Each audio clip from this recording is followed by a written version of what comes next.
So number one, thank you all for being here on a day when we got some treacherous weather, and I'm sure a lot of things going on at the end of March, and fish fries coming up tonight and stuff like that. We're all very busy, but the chance to be with you all is a pleasure and a joy. For me, I represent you, and it's super important, the most important thing, that I hear from you, that I'm accountable to you, that you know where I stand, that you understand the priorities and the things that I'm working on. So I'm Isaac Schultz. I serve as your state representative. I was elected in November and sworn in January.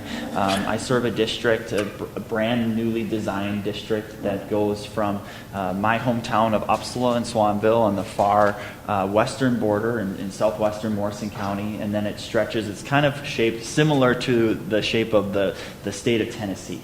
So from the far west, it's really narrow, and it heads straight to the east to as far as Ogilvie. I have about a dozen very small towns, and Malacca is the largest city. Foley is the second largest city, but we have a very high quality of life in small town, rural central Minnesota. And I want to fight to protect that each and every day. And we, as we all know, we have a large agriculture economy here. That's what our economy has been based around since this area was founded. And I want to make sure that we're able to pass family farms from one generation to the next, and that we can keep our rural main streets thriving and strong, because I truly believe that we have the highest quality of life in small towns in rural Minnesota. And so that's where my passion lies. You hopefully all know that I'm a Republican and a conservative, and so when I campaigned, the things that I campaigned on, number one is affordability.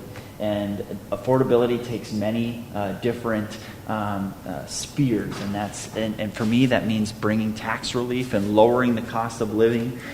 It is working on lowering energy costs. I hear a lot about energy costs across the state.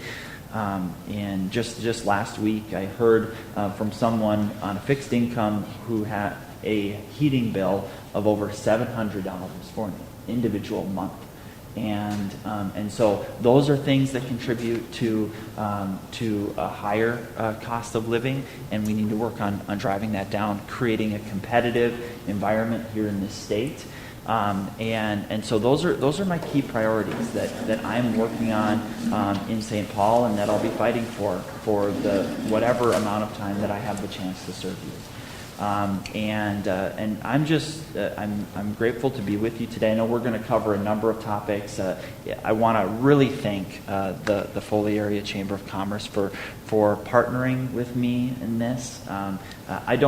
So in other places in this state, there are larger regional chambers of commerce, places like the St. Cloud Chamber or the Duluth Chamber, and they have hundreds of members. And oftentimes for our small town chambers, it's all about protecting Main Street, right? And bringing people together. It's kind of a community thing. And so I only have two chambers of commerce in my district, Foley and Malacca. And I really appreciate it. So thank you to those of you who serve on the board of the chamber. And the reason I wanted to just do this in a circle today is this is just a community conversation. I'm going to do a lot of listening. I'm happy to answer your questions. I'm not going to go on and on and on talking about my particular priorities, but I want to hear from you, and I'll take your questions. I'll respond to you, and maybe before I just open that up, I'll just open up with the topic that I'm sure many of us are very concerned about, and that is the wastewater treatment facility that we're working on, the regional facility here, and to just provide for you kind of the background and understanding of where we are. You know that the state has supported this since the 2020 session, and October 2020 was when the first allocation from the state came through, and so the project is about halfway done. Is that right, Commissioner? I believe so. About halfway done, and I believe that the city and those working on it were to a point where they're basically starting to work on it already as we hit spring here. And so there's additional costs that are being incurred locally, and we want to make sure that we're getting the next bit of state funding. And for all of you, that's about $7 million. And I, frankly, I have relatively good news. And I told the commissioner this at the end of last week, but we are in a unique position. So on background, the project, the Foley project, is contained within a larger conversation surrounding bonding. Bonding is borrowing. And so to paint a little bit of a picture, the state budget for the last 2 years has been $52 billion. And in this legislative session, we have a budget surplus that nears $20 billion. And yet, right now, the governor has put forward a budget that spends almost the entire bit of it, and not in it is not providing very much tax relief at all, and that means he's trying to build new government programs and spend more of your taxpayer dollars, and the bonding bill gives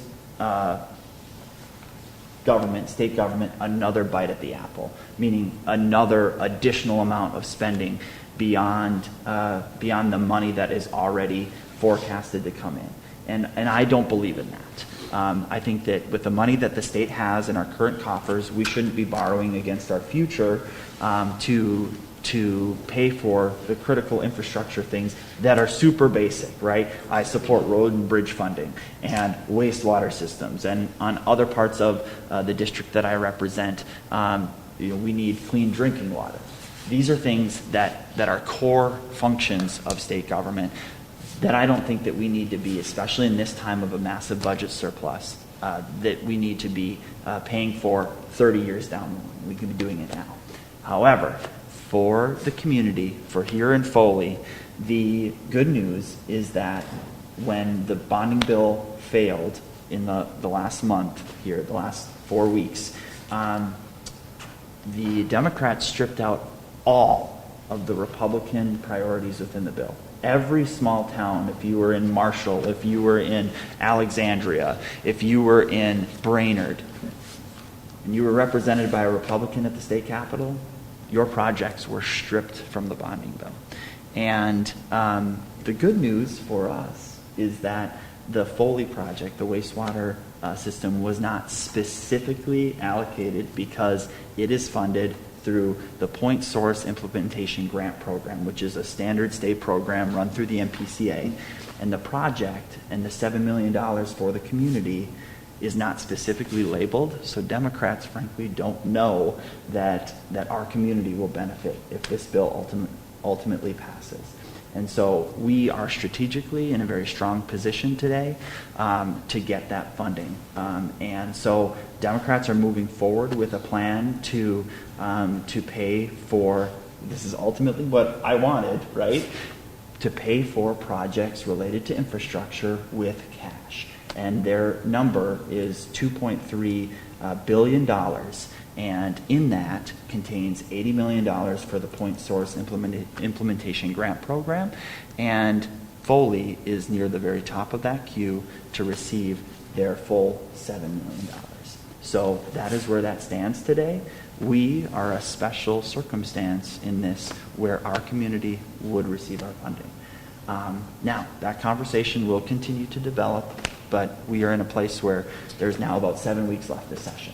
So I wanted to give you that background to overlay our conversation. But at this time, I'm here to listen, to hear from you, to see what other things I should be working on, and hope that we can have a great conversation. So I think as we go throughout this, I know I had the chance to shake each and every one of your hands as we started, but if you could, before your question or comment, if you could just say your name and maybe what I always love to kind of recognize someone from the community that they're from. So if you are from Foley, say Foley. If you live in a township, say that too, so I can help me understand. And if you own a business here in town or have any particular other connection, maybe you work for the county, say that too. Helps me to know who you are. And just, again, thank you for being here. So the floor is open for questions. So how do you think What's your name? Yeah. Deb Mathewitz, here in Foley, almost 73 years old, living on Social Security. You want to cut the state tax on Social Security. Do you know what that means to me? That means $17.33 a month. That won't put gas in my vehicle. It will not put 3 Caribou coffees over the month. It will not buy me a loaf of bread, a pound of hamburger, a dozen eggs, and that jar of peanut butter. The majority that benefit from the Social Security tax cut from state funding goes to high-income earners. We don't make enough on Social Security to live. How do you respond to that? That's your big thing that I've heard over and over and over. I want to know how you respond to that. Thank you, Deb. Yeah, I fully support eliminating the entirety of the tax on Social Security income because, one, I believe it's a double tax, and there are only 11 states across the country who have that tax. And I want to make Minnesota competitive and competitive for our seniors. That's the goal. Let's not be like those other 11 states, and instead let's make Minnesota a great place. And especially, right? My family is from Uppsala. We've been in that area for 150 years, and I want generations to live in small town rural Minnesota and have the chance to live here and not be priced out of living here. And so that's the overarching goal. And so, Deb, I hear you, and I just think that, especially with the state budget surplus that we have, so everybody understands the full elimination of Social Security taxes, and especially let's look at it 10 years from now, when the full baby boomer generation has reached the age of retirement, or that's age 65. We're going to be in a place where the state budget, it would be about $1.5 billion that the state would then not be taking in. But we have an ongoing surplus into the future where that is that could be fully taken care of. I think that this is a really important priority. So, Deb, that's my perspective on that issue. Next question. I just have a comment. When you visited us at a council meeting, and I put the question to you that if the bonding bill wasn't something that you didn't believe in voting for, that you would, and you did. And it's pretty unheard of, especially in politics today. You're true to your word. Mm-hmm. Not that, I thought that there might be some compromise, mm-hmm. but you voted against it. Mm-hmm. And it's just a comment that you were true to your word. Yeah. So, thank you. You're welcome. So with the current state of affairs, what's the forecast for business, especially Family Medical Leave Act that they want to push through? Yeah. How is that going to affect business? Yeah. Thanks for bringing that up. So the Paid Family Medical Leave Act, and I'm not sure how many of you have seen this come forward, but this would provide for up to 12 weeks of paid leave that would be paid for by, I believe it's an employment tax of 0.07%, 0.7%, excuse me, tax, and it would create a new state agency to run this, and it's a blanket for any employer in the state, and it doesn't matter whether you're whether you're a mom and pop shop that literally it's only 2 or 3 of you. It applies equally to every employer in the state, and it's 12 weeks of paid leave. And one of the additional burdens to this is it actually would layer upon other leave proposals, whether it's the federal Medical Leave Act or whether it is an additional provision that they've been pushing forward this session, which is the earned sick and safe time. So we could be found in a place in Minnesota where if all of those things were law, that an individual could have up to, I believe it is 46 it's not 46 weeks, 26 weeks of leave in a given year for any one particular thing, and it is that additional tax. And what we've seen in other states is that they did a 0.4% tax. I believe this was in Washington, and within 1 year of it, they had to increase that, and they didn't have they weren't able to meet the need that the workers push forward. And I think that one of the greater concerns for me is I want to make sure that we're building a culture that supports the dignity of work, right? I grew up picking rocks and baling hay on my family's farm, and it's important that we are kind of teaching the next generation that it's important to have that. Yes, we want our workers to be able to take time off, but for the employers here in this room, there are employers that have a medical leave program in there that they just do on their own as a way to compete for employees. We have a tight labor market, and if we mandate it on the whole, that takes away a competitive advantage for our businesses. And frankly, I just don't think a mandate works best rather than simply incentivizing businesses to do that, which is a proposal that Republicans have put forward. Instead of a one-size-fits-all mandate, let's just provide the incentives for employers to do that on their own. Do you see any abuse with that? I personally am very concerned about that, right? So in the proposals that have been put forward this session, a paid family medical leave or the earned sick and safe time, the definitions within that legislation say that it's not just if you're sick or if you're pregnant, but it says in some regards, it could literally be someone who you say is a family member or you consider to be a family member. So it provides so much leeway to provide for that abuse. And frankly, the way that the current definitions are outlined, you don't even have to work much more than 30 days before you would be granted this leave.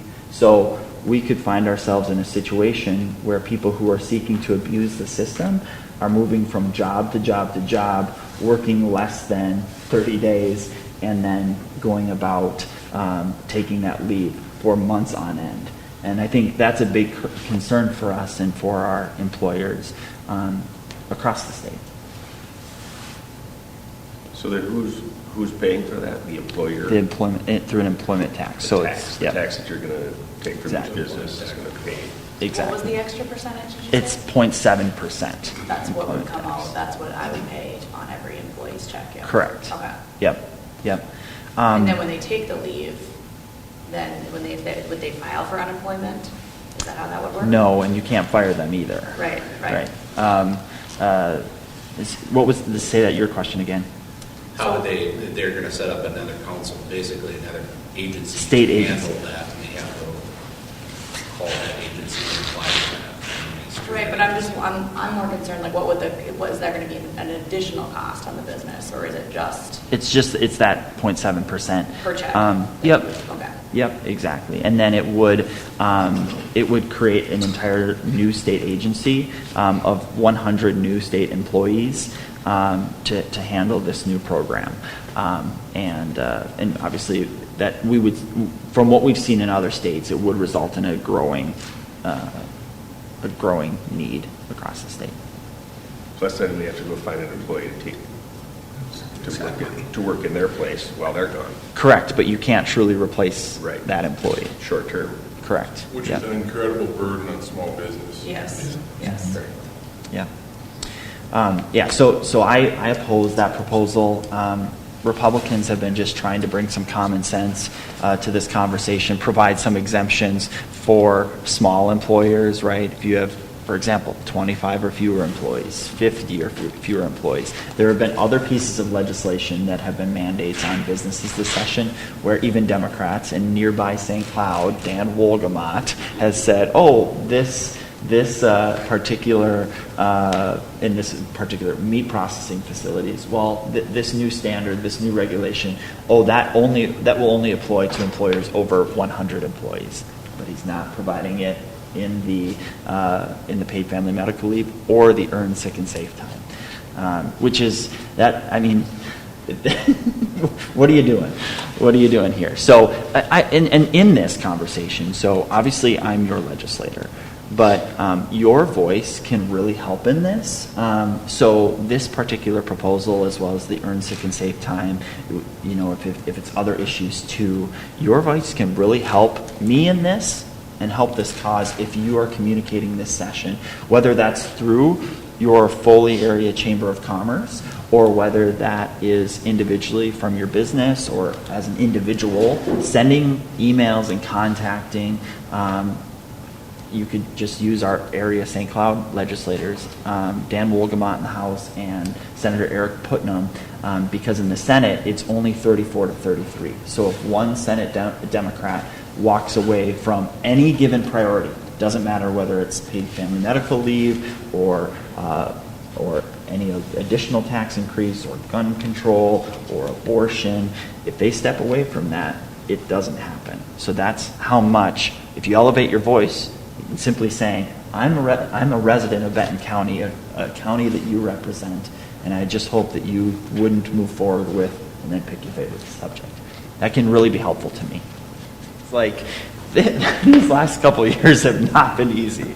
And I think that through the pandemic, through shutdowns and reopenings and shutdowns and reopenings and figuring out how school works and more people working from home, like, I think what I have felt, and you can tell me if I'm wrong here, but I've just felt like we have actually built into our society a little bit more desire to have more family time, and that's been a real benefit. And I personally have felt and experienced that businesses have worked with their employees, and it's like a family, right? And in Foley, every business you're like a family. That when you go to work, the people that you hire, the people that you work with, they're your work family, and I see a lot of that in our community.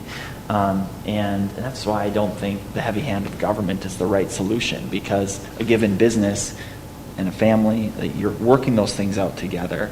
I've heard stories on the floor when they're trying to bring down the heavy-handed mandates over paid family leave or several different proposals this session. Where the small business owners have just stood up and been like, no, when we have someone who's sick, when we have someone who's in need, if we're trying to ultimately have that person be a strong member of our team, one, we might be providing them gas cards, we might be literally driving them to their doctor appointment or whatever they may need, because we are family, we are community. And I try and lead with that at the state capitol, that it doesn't have to be government that brings the solution, but it's us. It's just treating people with respect, common respect. Yeah. Hi, I'm Larry Netto. My family and I own 2 small businesses in town. Former council member here in City Council, 27-year veteran of the fire department, vested in the community. We have rental properties, we own residential, commercial. I want to say something that isn't politically correct, and that is when we think about whether it's family medical leave or that type of program, free lunches, daycare, sometimes what I hear is government programs that take care of us from cradle to grave. And I think about personal responsibility. We have to think about some of that. We raised 4 kids in this town. We weren't from here, didn't have family here. That was tough. And, I can imagine. Up, yeah. And my wife, when we came back from the hospital with one of the kids, I don't remember if it was you or who it was. But yeah, we stopped at the office because she had to do something. And it seems like I just see this at every turn, that we're looking to government to solve our problems, and I think that's a breakdown in society and hard work and ownership in our communities and families. I mean, and that isn't a person, I don't mean that person against anybody in this room or some of the hard-working people that are out there, because the problems are real. I'm a little lost touch with what daycare is right now in our community. I have kids, a daughter that's going through that, so I can appreciate how expensive it is and all that stuff. But I worry a little bit about all the government programs and where it leads, and not just the cost of it. Although that is a huge factor. But what's it doing to our society and what we expect from government. And once you start the program, like you said. How do you stop it, just- right? Okay, now I know how to do that. It's like most of the programs. How do I find out how to stay on this, not how do I try to get off of it? Right, exactly. Yeah. And I think that's one of the bigger challenges. So 2 points on these last two things. So let's use the example of free school breakfast and lunches. So it's going to be installed these next 2 years. And if you didn't know, just to provide a little bit of understanding here, schools receive federal funding for those who are in need. And so there should never be, based upon the current programs prior to this new one, there should have never been a circumstance where a kid was going without food. That should have never existed prior to this bill. And so there was federal money coming to the state. Now, instead, we are going to be paying over $200 million a year to pay for free school breakfasts and lunches and no longer receive that federal funding.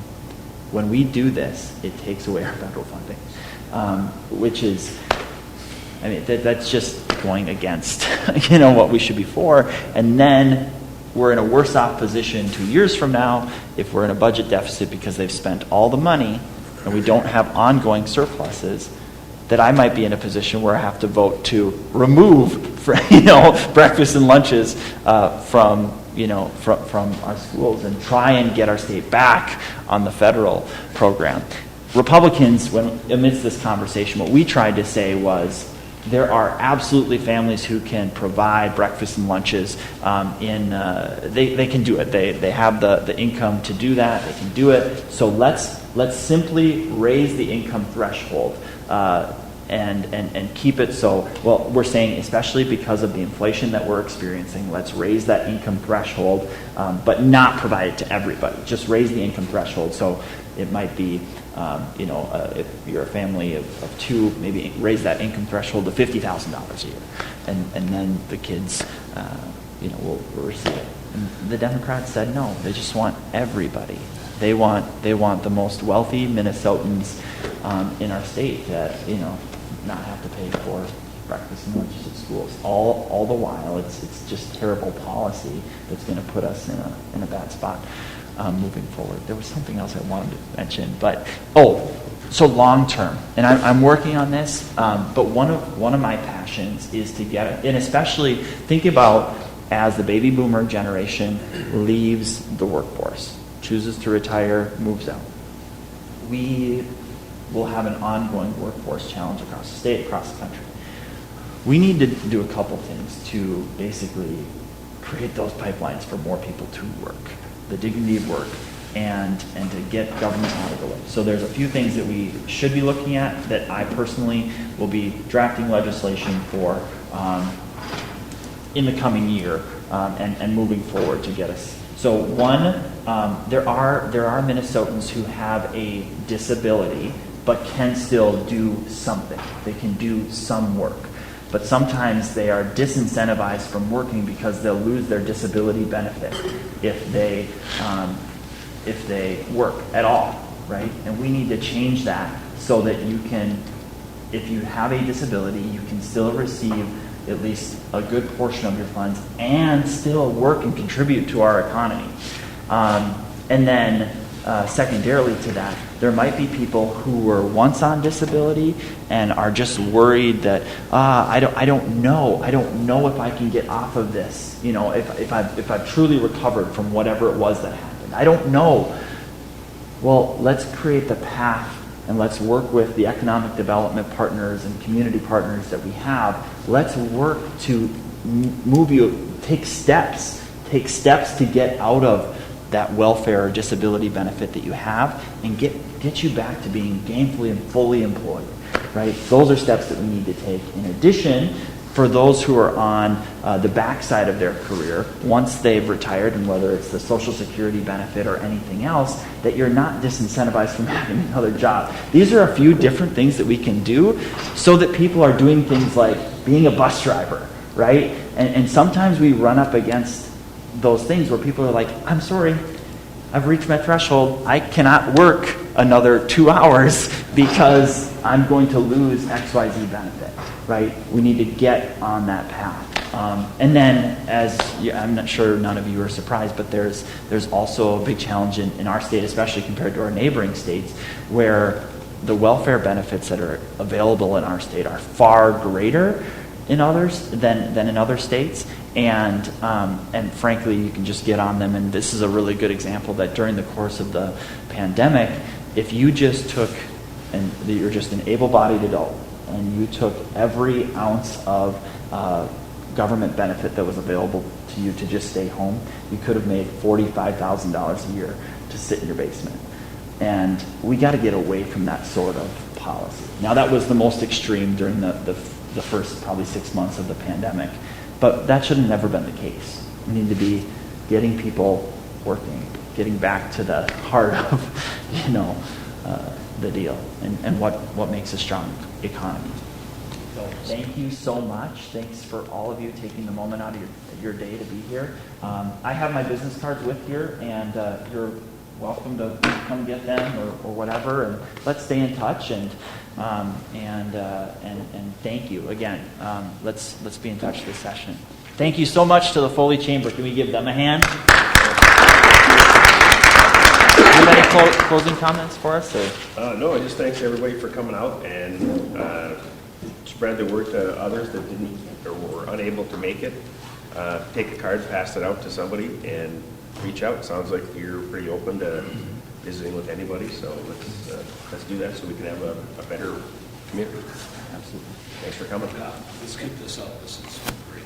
Good. So if you guys enjoyed this, and if you're open to it, I'd be happy to kind of do like a session recap, the main things that happened, walk through those things at the end of session. So whether that's like the first couple weeks in June or whatever, just so you're aware of what has happened and the implications that it might have for the community, for business, and we can move forward. Awesome. Thank you. Thanks, Isaac. Thank you. Thank you.